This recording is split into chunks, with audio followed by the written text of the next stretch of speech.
What's up, everybody? We are back. The War Rapport. Another week of bye weakness. Anyway, subscribe to the YouTube if you haven't already. Clicking like on the video, all that good stuff. Y'all know, listen, you've looked at enough YouTube videos to know how this goes. To support the channel, we ain't asking you for no money right now. We're just asking you to share this with people, like it, subscribe, all that kind of stuff, so we can get these numbers looking right. Twitter and Instagram, we are there at The War Rapport, and we are on TikTok at TW Rapport. Gentlemen, we are back for another unplanned bye week. We are in the midst of the bye week blues for COVID Chronicles. COVID reasons. Yeah, right. This is the first time the COVID bug has visited the plains, and it hit pretty hard. Apparently, there were 9 athletes that came down with COVID, including an additional 3 staff members that had a positive test for COVID-19, which caused us to have concern. I didn't look at the exact numbers, but apparently Mississippi State had so many instances of COVID that they would not have had enough scholarship athletes to play the game. And that is the reason for. So apparently, like, having positive tests does not, because of course, Trevor Lawrence, Clemson is playing without him, right? So having a positive test isn't the problem. Right. The problem is that they did not have enough scholarship athletes. So when we look at the situations like LSU and Florida having postponed games, they had so many people test positive that they could not field a team that they felt like was substantial, and so they had to postpone. Right. And that's what's happened in Mississippi State's case. So we are here getting prepared for Tennessee now. Yeah. Hey, listen. I just want to add: there's zero excuse for all these positive tests in these what I'll call major college football organizations, right? I haven't understood since the beginning of this why these players aren't in a bubble, right? And, at every SEC school, they have their own facilities, they have their own study halls.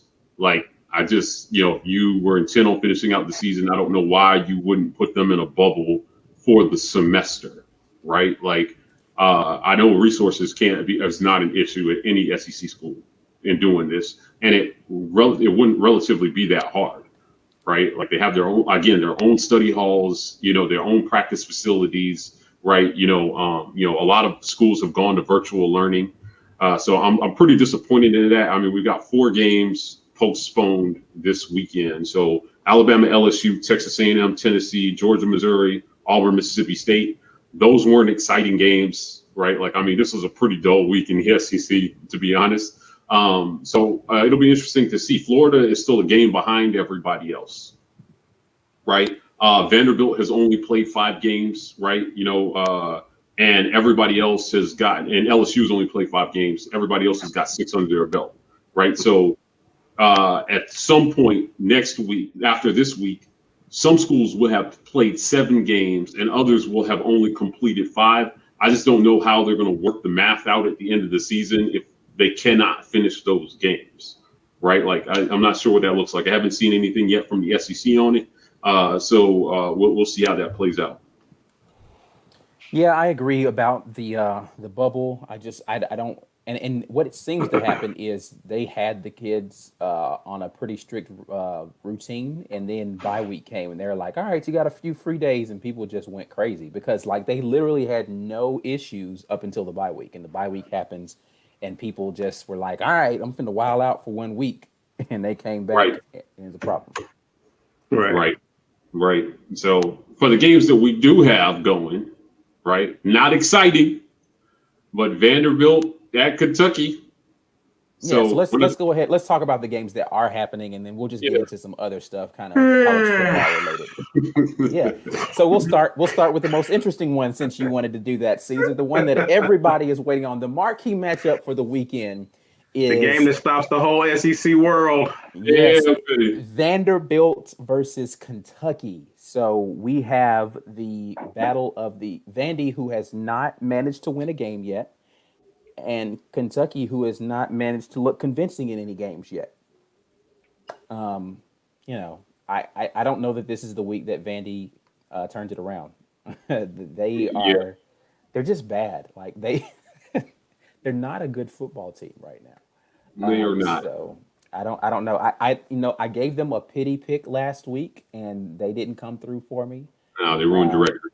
And I am definitely not going to pick them again this week Attaboy. versus Kentucky. So Yeah. you get no more pity picks from me, Vandy. You got your one last week, and it's not happening again. Is anybody going to pick Vanderbilt in this game? Hell Moving no. right along. All right. Wait. No. Is Gatewood going to start? Or did Terry Wilson get the job back? I don't know. I don't know the answer. Here's the thing. I don't know About that it Kentucky. matters. Here's the thing about Kentucky. Kentucky is so one-dimensional, though. For sure. They can't throw the ball. And they won't throw it. So my thing is, if you're Vanderbilt, you have a chance to keep this respectable and stay within striking distance. The problem is they can't strike either. Right. So Vanderbilt, no ability to score points, like at all. They're going to need their defense to come up with some kind of fluky, like, fumble return for it. Because, again, they're not going to throw it. So they need a fumble return for a touchdown. They're going to need some kind of special teams. Like, they need something because their offense is putrid. This is going to be 60 minutes of some uninspiring football. However, I got Kentucky. If they're at home, they're going to pull it out. Is that an 11 o'clock game? Do we know what time that game is? That has to be an 11 o'clock game. Yeah, it's the noon game. So it's okay. a kickoff. Yeah. As it should be. Yeah. So I don't think anybody's going to be shocked if Kentucky wins this game. It would be shocking the other way. So let's go to the game that's at least a little more interesting to talk about, even if it's not two good teams. You have two very mediocre teams, both of which one beat us, one almost beat us, right? So there's that little bit of intrigue because we know what both of these opponents are. But the USC loss looks uglier with every passing week. Yeah, it does. It looks really terrible. Goodness gracious. Yeah. I mean, and I think it's so terrible because, again, as we said last week, we probably should not have lost that game. Like, by every metric, we were beating South Carolina in that game, except for turnovers. Mm-hmm. Like every other metric, we probably win that game. We don't turn the ball over. And look at it this way: we lost the SEC West that week. For sure. Yeah. Right. We legitimately would still be in it at this point. Going into the Bama week, because there's really no reason why we would not have won this weekend against Mississippi State, absent of some, Bo Nix regression. We legitimately have a shot to beat Kentucky. And so there's no reason why we couldn't go into the Bama week having only Tennessee, Tennessee. Yeah, there's no reason we couldn't go into the Bama week having only Georgia as the blemish on our schedule. We have this big L sitting on the thing from South Carolina because we couldn't throw the ball to people who had the same uniform on as us. Yeah, that's about it. So that's not an exciting matchup. I like Ole Miss in this one. I don't think South Carolina's defense is going to be able to stop them from scoring enough, to do this on picking Ole Miss. Yeah, the only reason that this becomes intriguing is the same reason why South Carolina beat us, and that's their quarterback at Ole Miss, as we talked about in our game against Ole Miss, has the propensity to just throw the ball to the other team every now and then. Right. And so he can keep South Carolina in this game. Ole Miss's defense is nothing to write home about. South Carolina can at least run the ball effectively, and they do have Shi Smith. So I think that this can be a game that stays in contention. However, I am with you in picking Ole Miss in this game. Yeah, I'm going Ole Miss too. Well, Ole Miss has multiple ways to move the ball. They have a running quarterback. They have a quarterback who can throw. They have different ways of gashing USC, and I don't think they'll have any problems moving the ball on Saturday. So I'm going Ole Miss. Yeah. Again, it's very disappointing that we could not come down with a victory in that game because, whatever. Moving on to the only game that actually looks like it's going to be worth anything on the schedule, just because Arkansas has been respectable this year. But this is the only game that has a ranked team in it, and that is Florida, who proved me very wrong last week. Excuse me, let me wash down this crow that I've been eating since. Yeah, listen, I think we all ate crow on that one. Everybody except for B. Will, who is not here, who picked Florida to win. Yep, that's it. Eugene, who's with us every week for these broadcasts, he sent me a message and said, he liked Florida by more than 14. I thought he was crazy, and he said, there you go, right on cue. Picking Ole Miss too. All right. We're gonna start keeping your record too, Eugene. After a while, you keep tuning in like this. Yeah. But the Florida. I mean, I think that now we're talking. They look like the class of the East, right? Yeah. I mean, they embarrassed Georgia. They are. Yeah, and we're looking at Florida Bama SEC championship game here coming up. So this game is do you have a letdown after a big win like that? Yeah, that's Right. really the only question here because Florida is clearly the better team. Right. Yeah. So I'll be interested to see how Dan Mullen is able to carry this momentum over for Florida into this week. It'll just be real interesting to see. So Trask versus what's his face from Bama, the quarterback, Mac Jones, right? Like SEC championship game. I think that will be the most exciting thing for the conference right now. Mac Jones is leading for the Heisman. Florida SEC champs are predicted for the season. Okay, all right.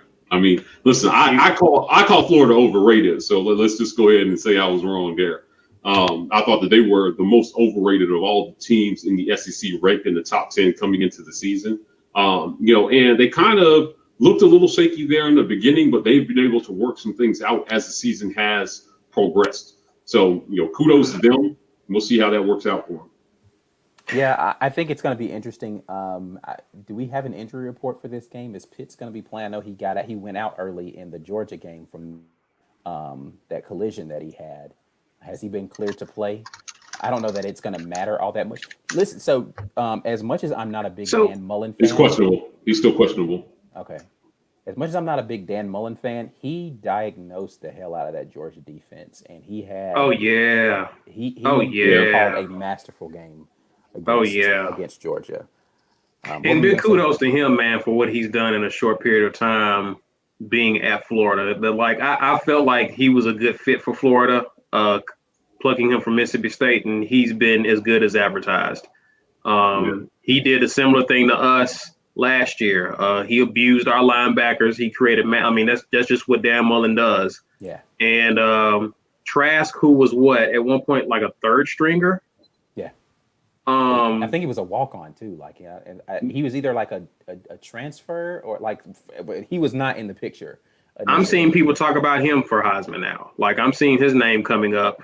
Some people bring up. Of course, he's got a hill to climb. But hey, getting to New York ain't a bad accomplishment. You know what I mean? Definitely increased his draft stock, if nothing else. Like he is definitely in the conversation right now for top 5 quarterbacks to come off the board for this coming draft. So that's an accomplishment when you look at who's ahead of him, right? Like you've got, of course, Trevor Lawrence. You've got Mac Jones now, who is in that conversation, which is crazy. Right. Mac Jones vaulted to the forefront of this conversation after the Trevor Lawrence positive COVID test, right? That kind of took him out of the running there. Right. You've got the kid from is it North Dakota State? Is that the place where that other kid is from that everybody's been hyping up? The kid from BYU is getting a lot of hype right now. Yeah, Shane Buechele over at SMU, is leading the country in yards passing, right? So there's a few guys. Yeah, but Trask is right there in that conversation right now. I think the direction that the league is going, he's probably not as mobile as you would want your quarterback to be, but he's gritty. He's tough. He stares down the blitz. He throws the ball with a ton of accuracy. He throws it on time. Now, he was throwing it to guys who were wide the freak open last week. It was embarrassing, but he was putting it where it was supposed to be. If it had been better coverage, it still would have been a dime. So some quick stats on Trask right quick, right? He's 20th in the country in completion percentage, right? He is 14th in the country in yards thrown, but he is tied for first in the country in touchdown passes. Right, that's 22 touchdowns versus only 3 interceptions. Yeah. So he takes care of the football. Yeah, he's not deadly accurate we've seen in the last couple of years. I don't think he's even Mac Jones accurate, right? But he's one of those guys where if you make a mistake, he's gonna make you pay for it. He's the kind of quarterback, honestly, we want at Auburn, where it's I don't need you to be some throw for 500 yards per game guy. I just need you to make the other defense pay if they make a mistake. Right. Right. And he doesn't even really have a great run game to lean on, which is phenomenal. Like their run game is just okay, but he's putting up really good numbers. Again, he knows how to put the ball in the hands of playmakers and get his team in position to be able to score. He's a really good distributor of the football, and Florida's humming on offense because of it. Right. And again, another credit to Dan Mullen. Like he knows how to game plan. Even when he was at Mississippi State, this is a guy who knows what it's like to be one dimensional and still be effective offensively. Because at Mississippi State, it was in reverse. He knew how to run the ball, but he never had a quarterback who could do the things that Trask is doing right now. Right. So this is a guy who now has more weapons, more athletes. He's still good. That's still a dangerous offense, as we saw last week. And that's a testament to Dan Mullen as an offensive play caller. We talk about the stubbornness of a Gus Malzahn to continue to try to force a system on a quarterback as opposed to adopting his quarterback or adopting his system to the quarterback. Dan Mullen is like, all right, I've got Nick Fitzgerald. He's not a great thrower of the football. We're going to figure out how to get him in a position to run the ball consistently. And he did that, and Nick Fitzgerald was putting up Heisman caliber numbers on the ground for a quarterback. He wasn't that great throwing the ball, but he could run with the best of the running quarterbacks in the nation. Now you flip it to the other side, a guy who's not as mobile, and he's able to get the most out of him because he understands how to diagnose a defense and call plays that suit the person who's in there. Now, if he had, I think Miller is the backup quarterback at Florida. The kid's a little bit more of a dual threat, and he can throw and run. I don't even want to see Nick. That's scary. I don't want to see a Dan Mullen offense with a true dual threat because I don't know how you stop it at this point. Last time he had one, that guy went to the league. Dak Prescott. Yeah. So. Right. Yeah. So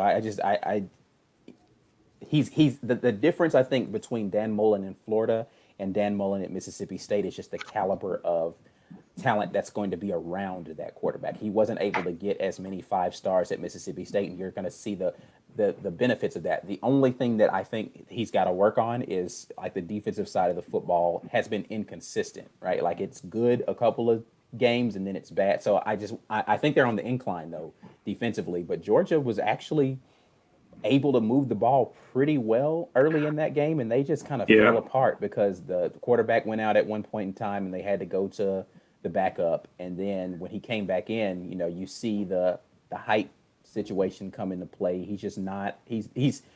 It's almost embarrassing that he shredded us the way he did.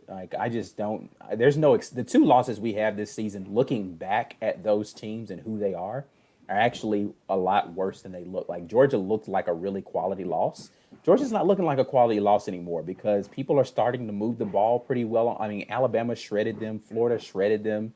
Those are 2 of the best offenses in the league, though. They are, but the thing about it is, it wasn't because those offenses were necessarily athletically so much better than Georgia. They were just executing a better game plan. They had a better plan to attack Georgia. When you look at the ways that Dan Mullen went and he attacked their linebacking core and their inability to, great athletes, but not great in coverage against the athletes that Florida's going to put out there, either at tight end or at running back, right?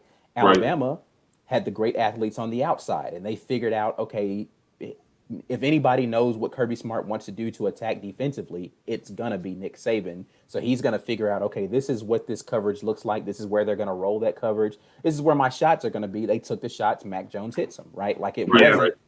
It wasn't some, we just are athletically better than you. We just know how to diagnose the defense and we attacked it better. And that's what I think Auburn just didn't do well in those games, is diagnose and attack. We stuck to what we do as opposed to saying, this is what they do, here's how we're going to attack it. Right. Well, Bo Nix was a mess in the first 3 games of this season, right? We just weren't good offensively. Our offensive line was still trying to gel. The system wasn't it seemed like at first from game 1, we were starting to see more of the routes that we were asking for. And then we hit Georgia, and somehow all that went out the window. And to be clear, Georgia has absolutely owned us over the last 10 years. Yeah. Right. I think maybe we got 2 wins against them in the last 10. Just right. Yeah, it has been a real embarrassment versus Georgia. They completely had our number. It's a big theme with us versus Georgia that they usually have some receiver have the best game. He has his best game of the season when they play us, right? Like, we make their quarterbacks look better than they actually are. Georgia, they took a step back at quarterback. Let's just be clear here. They took a step back at quarterback this year, and they got exposed for it, right? Because when their defense was not able to kind of fill the gap due to mediocre offensive production. So the loss against Georgia, I agree wholeheartedly, looks worse and worse every week that passes, seeing how other people are performing against that defense. Right. And the fact that we couldn't muster a touchdown versus them, like we couldn't get in the end zone, is embarrassing. And no matter what kind of improvement Auburn makes this season, I'll look back on that and you always have to wonder, will we suddenly revert to that at some point when we play a decent team? So the way the season is panning out, right? Like I said, I've been high on Texas A&M all season. You guys have not been. I've been high on Texas A&M. I'm a little disappointed that we're not going to get to see them play football.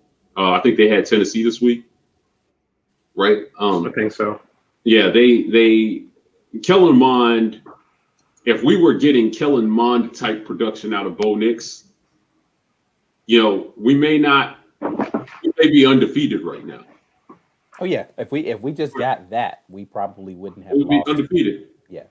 Yeah, we're not asking Bo to do a lot. Just don't put us in bad situations. Yeah, right. Yeah. So I'm looking at Texas A&M and I'm thinking, okay, they got one loss on their schedule. I think it was versus Bama, wasn't it? Yeah, their one L is to Bama, which sucks because again, I think we have a really interesting storyline playing out for the end of the season here, where you have Florida and Texas A&M hanging around the top 5, right? What did the polls do to Clemson after that loss? Did they drop them to 5? Nah, I think it's like 3. I don't think they dropped that far. What did they lose to? They lost Bama. to Notre Dame. On the road. You remember I asked last week, if they lose this game, do the pollsters give them, a get out of jail free card because their quarterback sat out, right? Let's see here in the rankings. I got. Oh, slow. They're 4. They're 4. Texas A&M slid in at 5, right? And so think about this, right? Texas A&M still has a potential top 25 win against us, their last game of the season. And if Bama wins out, they don't have to play another game. What do you do with them at the end of the season if this stays like this? Yeah, that's really going to be the interesting thing is like, is Texas A&M going to be able to slide into that last spot? So if Notre Dame now has the fast tracked pretty much to the ACC championship, right? Are they going to boot Clemson out, right? So like Clemson's only blemish is going to be Notre Dame, right? And so you've got 2 non-conference champions who their only losses will have been to what will likely be the top 2 teams in the country, right? Right. So look at it this way. Clemson likely wins that one just because Trevor Lawrence didn't play that game, and they're going to be like, well, that's the reason. That's the reason, and that might even be a rematch that we see, right? Depending on how this all pans out. But what I'll be watching too is the Big Ten is a mess right now. I just have to say that. I'm going to jump over to the Big Ten for a quick second. They are a complete and utter disaster. Penn State has been terrible. 0-3. 0-3. All my Penn State fans out there, really sorry for your loss. You're not buying no stock in Indiana? They top 10. They coming in at top 10. And listen, they took a bad beat. They took a bad beat week 1 of the Big Ten schedule. I don't care what anybody says, that wasn't a touchdown. Like, I don't know how you call it. I think the ball hit out of bounds before. But now, in retrospect, it doesn't matter because of how they followed that up. Right. And so they didn't deserve to win that game as far as I'm concerned. Now that we have the advantage of 2020 hindsight, I'm looking back on that. I'm like, well, Penn State was fake news, right? So when you're looking at the Big Ten now, right? You still got Wisconsin hanging around 13. We'll see how they look this weekend against Michigan. Right, and so I'm thinking, who's going to challenge Ohio State? Right, well, who's going to challenge Ohio State? Right, because if somebody can knock off Ohio State, that's what opens the door for Texas A&M to slide in, and we see two SEC schools in that championship game. Or if Florida beats Bama in the SEC championship game, depending on how that game goes, are we now looking at a Florida, Bama, Clemson, Notre Dame type situation in the playoff? Right? Yeah, I don't know. Like I said, I think the ACC actually is the team. Unless Notre Dame falls apart somewhere else in this, or Clemson loses another game somehow. Notre Dame plays on the road at North Carolina. Yeah, that's it. That's all I see on their schedule. That's the only game that could trip them up at this point. Well, listen, Boston College, unless they face Clemson again in the championship. Boston College could give them a run for their money. Yeah, Boston College could possibly put up a fight, but again, Notre Dame's going to have to lose 2 games, right? Because I think them and Clemson are in the same division right now. They don't have. I don't think there's any ACC championship this year. I think they're just taking it straight up. Oh, so is Notre Dame's going to have to lose 2 then? Because if it's a tiebreaker, Notre Dame has it because they beat Clemson. So I think Clemson has the ACC has the inside track if we're talking about 2 teams getting in over Texas A&M, depending on, let me think about like strength of schedule. Texas A&M probably has the better strength of schedule. Of course they do. Their only blemish would be the number 1 team in the country. Well, I take that back. I take that back. No, it's set for December 19th, the ACC championship. So that's going to be Notre Dame versus whoever the Atlantic is, likely Miami at this point. Right. So it's funny, they don't have, but it seems like they did away with divisions this year because on the ACC website, they don't have them broken up into divisions. When you look at the standings, there are no divisions. So they might just be taking the top two schools straight up. Oh, so we could see a Notre Dame Clemson rematch in the ACC championship game. Correct. Which would be fair, right? Like, all right, so let's play this out, right? So likely Notre Dame wins out the rest of the season. They go into the ACC championship game undefeated. Clemson comes in with their only loss being to Notre Dame without Trevor Lawrence being there. Clemson wins the ACC championship game. Now you have a 1-loss Notre Dame and a 1-loss Clemson. I think if that's the scenario, Notre Dame automatically is. Oh, they fall out. They're not. Yeah, A&M ain't jumping that. Right. Yeah. Fall. I think Notre Dame falls out of the top 4. I do too. Because you are now validating that the only reason they won the first game was Trevor Lawrence. He wasn't in there, right? Like so. I wouldn't be surprised if Clemson blew the doors off of Notre Dame in that game. Yeah, like I wouldn't be surprised if they blew the doors off of them. Because really and truly, it took 2 overtimes to beat them without Trevor Lawrence. Right. And if Clemson is anything like the Clemson we've seen the past 5 years, they get better as the week goes on. Yeah, here's the thing though. Clemson's backup quarterback has played well in these 2 games. Yeah, it's their defense that's letting them down. Right, yeah, he has played well. He has not the reason that they lost. I can't look at this. I mean, he went 29 for 44 for 439 yards against them. He balled out. Balled out. And in 2 games, he's thrown for almost 900 yards and 7 touchdowns. So here's the Trevor Lawrence effect, though, right? So how many yards did he gain on the ground? On the ground? That's a great question. I will tell you right now. So when you're looking at the box score here, if this thing ever catches up, versus Notre Dame.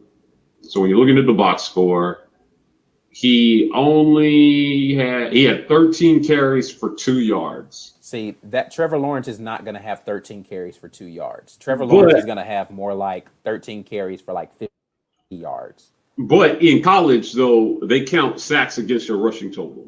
Yeah, I still agree that Trevor Lawrence is going to end up breaking off like 10, 15-yard runs consistent. Just Trevor Lawrence is more of a dual threat, and he can still put up the video game throwing numbers against you, right? And so that's the other element that he brings, I think, to the game that Uangalele, I think I said his name properly, is not going to do for their offense. And so you're still going to get 400 or 500 yards, probably on a little bit better percentage with more yards on the ground as well, which means they're going to be converting more third downs, Right. which means that Notre Dame's going to get the ball less, which means they're likely going to have the defense out on the field less. Like, it's just going to be a situation where they're going to chip away.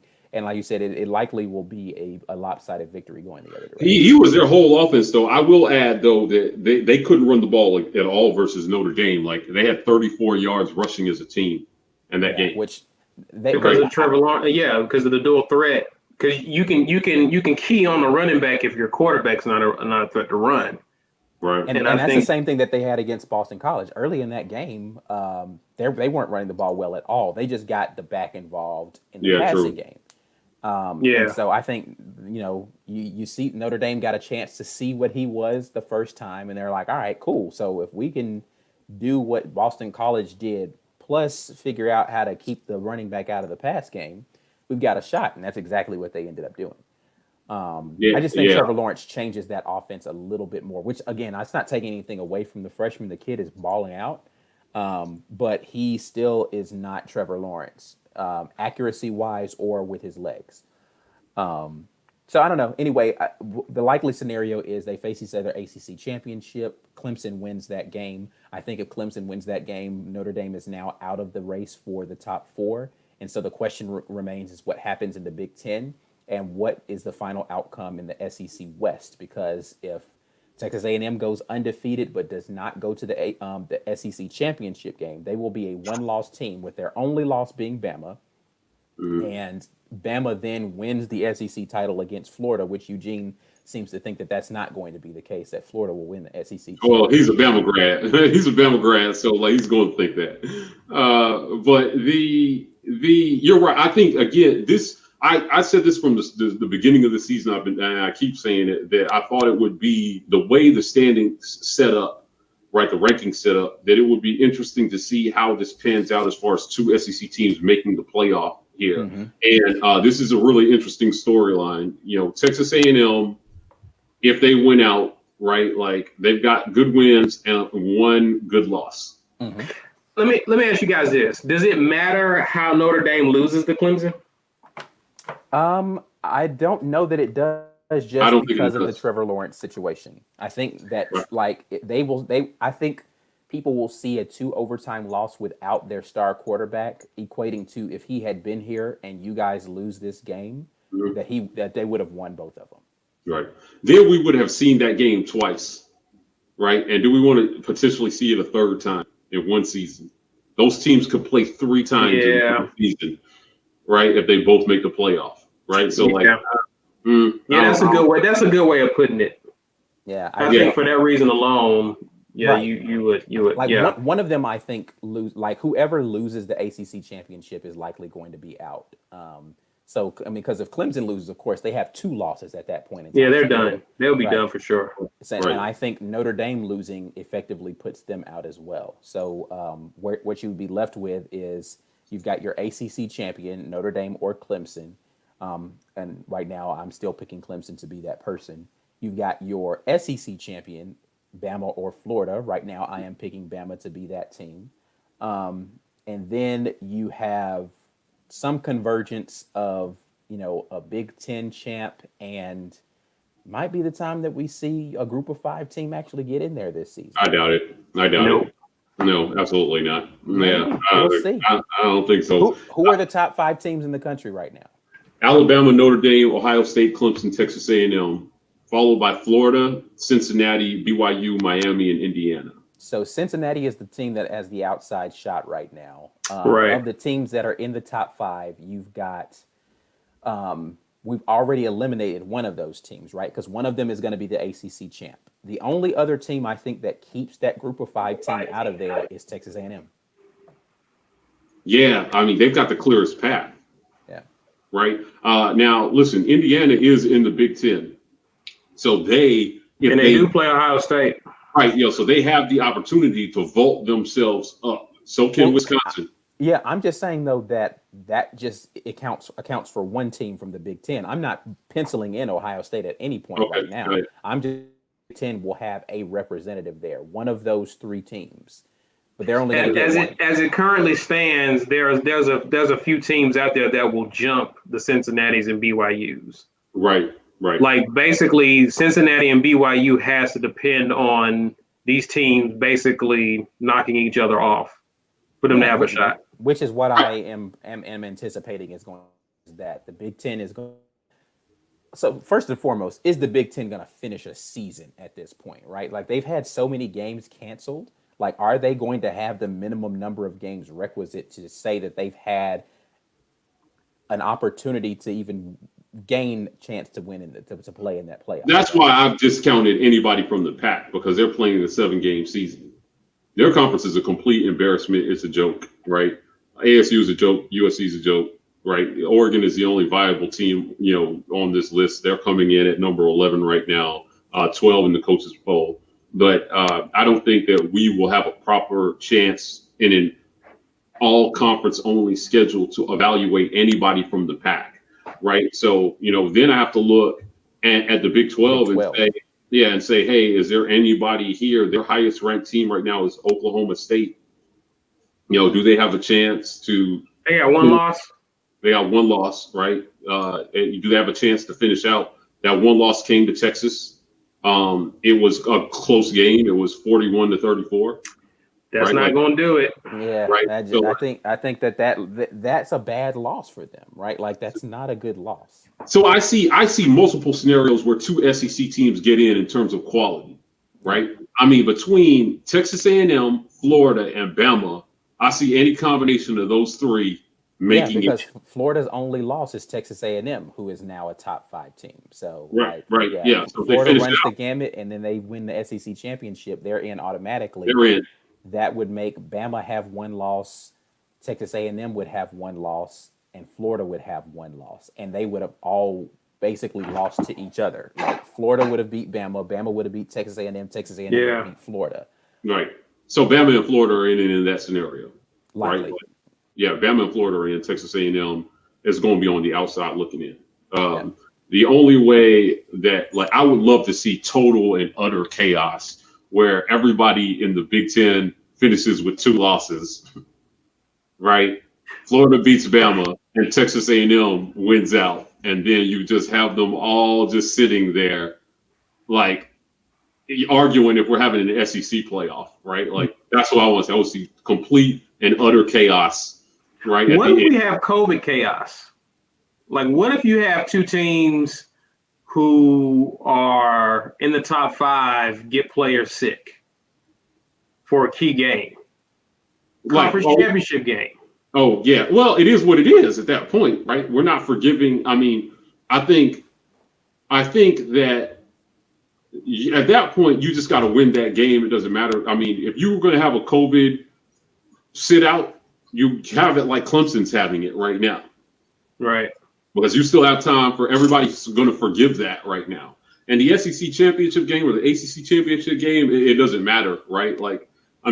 I'll be interested to see if they get put in a situation where they schedule a playoff game and then they have somebody from both teams gets COVID. And what do they do? They're obviously, they have to have the game. They can't cancel it, right? So, SEC, have any of you guys read the SEC rules for, COVID, right? This thing is crazy. And this is what I'm kind of wondering when our next game is going to be, right? If you have a positive diagnosis, the student athlete must go into isolation for 10 days. Day 0 is the first day of symptoms, right? And that's only if they're asymptomatic. If they're asymptomatic, 10 days, requisite amount of negative tests, and then they can play, right? In the case that they have mild symptoms, they cannot exercise for 10 days from after the onset. If they're showing moderate symptoms, they should not exercise for at least 10 days after the symptoms go away. right? Like, so that could easily turn into a 3-week deal if you have moderate. That's the reason why Trevor Lawrence was out for so long, is that he couldn't get a positive test before it. Like I don't know what the ACC rules are, but like he just didn't meet the requisite number of days of not having a positive test. In Auburn's case, we had 9 players, but we still had enough to field a team, so we would have just been playing shorthanded. Right. But those guys are out 10 days minimum. Right, you know, and that's it. So if they're having, I think because it happened early in the week, they'll be good for next week. I think what was lucky for us is that the other team just had positive tests all throughout their roster. So that was our saving grace. But I just don't know if any of these kids had, like, again, I haven't heard anything about their symptoms, right? Because that's I don't even know who the player is. Right, yeah, it could change the time frame significantly because now they're saying if you have Gus ain't telling. Yeah, you can't exercise for 10 days, right? Yeah. And then you have time tacked on to the end of that before you can play again because they're worried about cardiac issues, right? So, you know, when we finish our season now has become a viable, like a real question, right? Just, you know, we're at the end here, and unless they're willing to extend the season to finish all these games, right? You know, maybe COVID just kind of sweeps through, everybody gets it, and then now, you know, enough people have gotten it. Like, I mean, is Florida really worried about COVID? They had to hit almost their whole team. It felt like, right? At some point, they had to do the 2 weeks without football thing like we did. So this is an asterisk season. Like, listen, if you were a coach on the hot seat, right? This is your saving grace. COVID gave you a gift, man. Like, you know, I know B hates it because he wants Gus gone. FireGus.com, sponsored by Brian Williams. You can donate to that GoFundMe. I know Brian has set it up to make sure that there is money in the bank for Gus's buyout. But, you know, if you were on the hot seat this season, this was your season to tinker.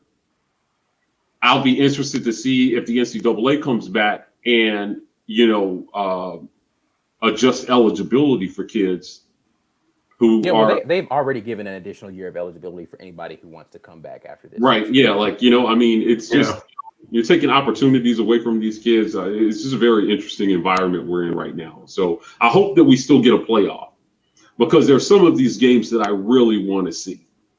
Right. Like we got to see this SEC championship game through, man. We got to see. I mean, it pains me to say it as an Auburn fan, but like this Bama team is good. Even without Waddle, they are good. And I think it's a crime to college football to not see them up against the other, you know, like, I mean, if there's one team in the country I hate more than Bama, it's Notre Dame, right? Like, I hate Notre Dame.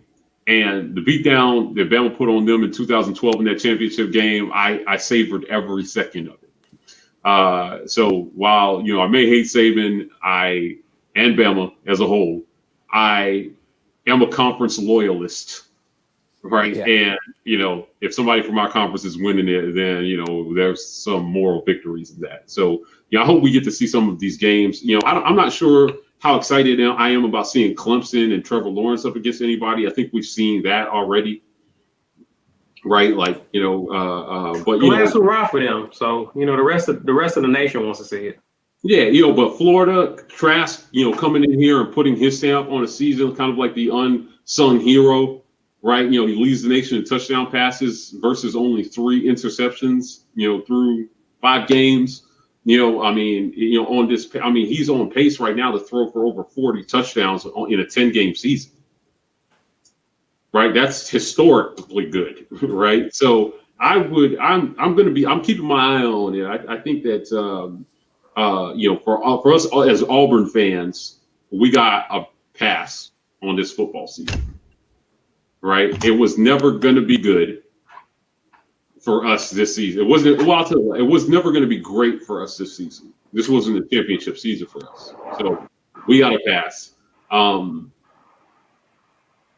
are we going to recruit a quarterback moving forward?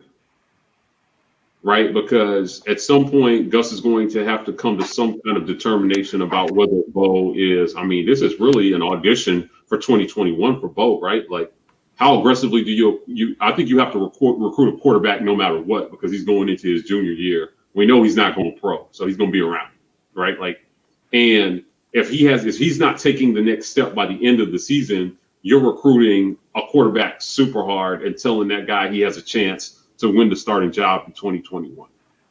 I mean, Demetrius Davis is the kid they got committed coming in this upcoming year. He's a 4-star dual threat. So you said we just landed. Is that who you're talking about here? Is this Texas kid? No, this kid is actually a quarterback that we recruited out of Texas. Chad actually landed him. Oh, the dual threat guy that we just got. Yeah. He's coming in, but I don't know if he's coming in with any expectation of playing right away. Right.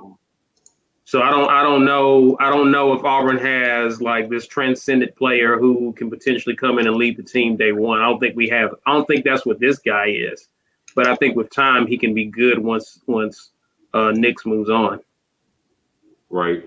I mean, which we're still stuck with Bo for one more year, so let's not, Yeah. Yeah. We got one more year. Yeah, that's disappointing. I know you want Nix. I know you want Nix gone, but no, you just like Malzahn, you gotta tough it out, thug it out one more year, bro. Yeah, I mean, listen, if Tank is turning into an all SEC back for next year, there's hope. And if this O-line is going to take the next step, there's definitely hope. Right? I mean, Seth is in his junior year, right? I think he's gone after this year. Yeah, I think he's we've got enough in the cupboard at wide receiver. Like, though they haven't been seeing a lot of time, I think we've got some good athletes on the outside that can step in for Seth. Schwartz has got one more year, doesn't he? Yeah, I'd be surprised he comes back. Yeah, I mean, because I think that at one point he was on the fence about coming back this year. Because he's a track star. He's a track guy too. He's a track guy too. I just want to see again.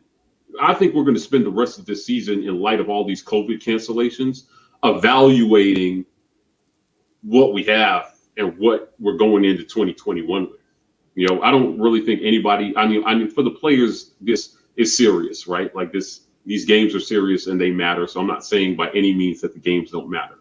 I'm just saying when you look at the totality of what we have right now, we're not going to win the West, barring a total and utter collapse by Bama, right? Like, and Texas A&M, honestly, Texas A&M right. collapse too. Well, we could beat them. No, we could beat them and then go. Yeah, and then we would have the tie break, right? Like, so, it would. Bama would have to lose to someone else, and we beat Bama for Yeah, I mean, it would just be, and then even in that scenario, we make the playoff, right? And I don't want to see Auburn in a game against Clemson or any of these other schools that are in the top 5. Like, I don't want to see that. I think we get embarrassed at what I'm looking at the top of the standings here. Well, you don't have to worry. You don't have to worry, Mike. That's not going to happen. Okay, all right, great. So we're on the same page about that. Yeah. So it's an audition for the rest of the year. O-line development. Right, always Bo Nix development. Bo is always on the list of things that need to keep moving forward. Right, I like our receivers, I really do. And Kevin Steele, growth on defense to me is a given. It's just going to happen because that's what he does. Right, and continuity of staff going into next season as well too. Chad Moore sticks around.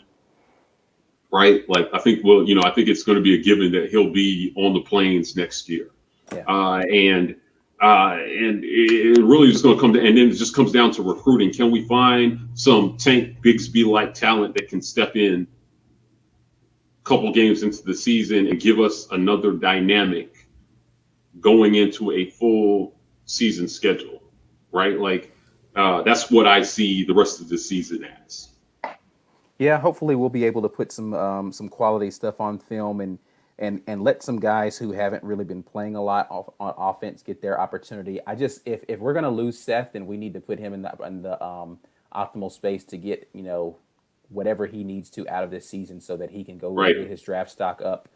Own the ball, feed him. We need to figure out how to just put him in the right positions to be able to do that. And then, whatever we need to do offensively for the offensive line standpoint is just continue to get better on that side and do that. I think our defense will charge back up. Hopefully, we've got some young guys on the defense that are maturing. So hopefully we'll be able to see those guys grow as well. So it should be an interesting season. Our hopes for winning out in the SEC are very slim at this point, but we definitely have the opportunity to put some good film out there for some guys, and that's why I think it should be the best thing. Right. Yeah. Listen, 5-5 is not a disaster for us this year. Right. Like, it's not a disaster for us this year. Given the games that we lost and how the season started. So you think we're gonna lose 3 more games? I got 6-4. Yeah. I still think I'm not trusting us versus Mississippi State. We should win that game, but again, I guess I'm just wanting to see if all the offensive progression that we've made versus the worst defenses in the league is real. Yeah, we'll find out this week against Tennessee, but I just don't. I don't trust Mississippi State's offense to do anything, and that's the big thing that I'm talking about. Our offense has gotten sneaky better, right? Like in small ways, specifically on the offensive line, we found an identity running the ball, and our defense has gotten better every week. So our D line has improved. Yeah, I just don't trust Mississippi State to put up points. Whether we trust our offense or not, I just don't think Mississippi State's the real deal offense. Yeah, I don't disagree with that. Yeah, our D line has improved to where we can actually throw off an offense's timing now. Yeah. And I think Mississippi State needs all the help they need on offense, and I don't think defensively we're going to give them that help. So they've rescheduled Mississippi State for December 12th. That's now the last game for us. That's now the last game. Which is crazy. We have 2 games after Bama. After Bama. Right, they've rescheduled that game. So it won't matter to us because the SEC championship is the following week, December 19th, right? So it's we're not going to the SEC championship, so it doesn't matter. It's crazy that we got regular season games that close to Christmas. Yeah, I mean, I think we all need something to do. So, like, I'm not upset about it, right? Like, I'm not upset about college football that late in the year because around December 19th is usually when they start all the crappy bowl games. Right. Vernon, Armani Goodwin. That receiver, is right?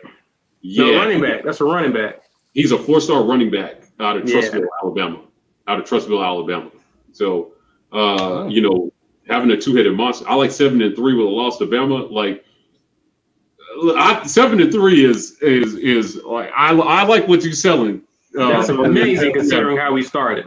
Yeah, I mean he's pumping sunshine for sure, right? Like I do think it's possible though. I don't. It's not out of the realm of possible. I know you high on A&M, but it's possible. Who shows up? If Kellen Mond shows up versus A&M, that might be one of the best games of the year. If Auburn stays on their current trajectory offensively and Kellen Mond plays well, that's going to be a fun game to watch. Yeah. Right? Like, as long as Bo Nix doesn't start sliding, is that game on the road or at home? Because that matters for Bo. Oh, it definitely does matter. Yeah, right. It's at home for us. So we got it at home.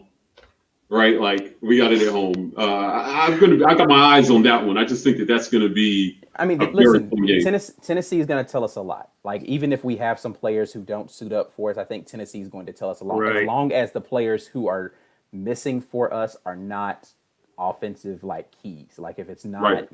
Tank, Tank and Pegues and somebody on the offensive line, that means because that's who I want to see what the offense is going to be. Right. After they've gotten this momentum and figured out the identity.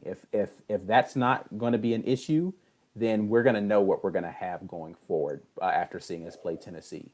And that's really just going to tell us a lot, what we've got going to the end of the season. Right. All right. Anyway, let's get ready to get out of here, guys. We've talked you guys head off about all we possibly could during this bye week. We have a lot of other stuff that we can definitely get into for the remainder of the season. We didn't get a chance to hit on some of the other stuff that I think we had talked about possibly getting into, but don't worry, we've got plenty of time to talk about that, and we definitely will pick up and talk about recruiting some more as we get closer to the end of the season and we look into that stuff.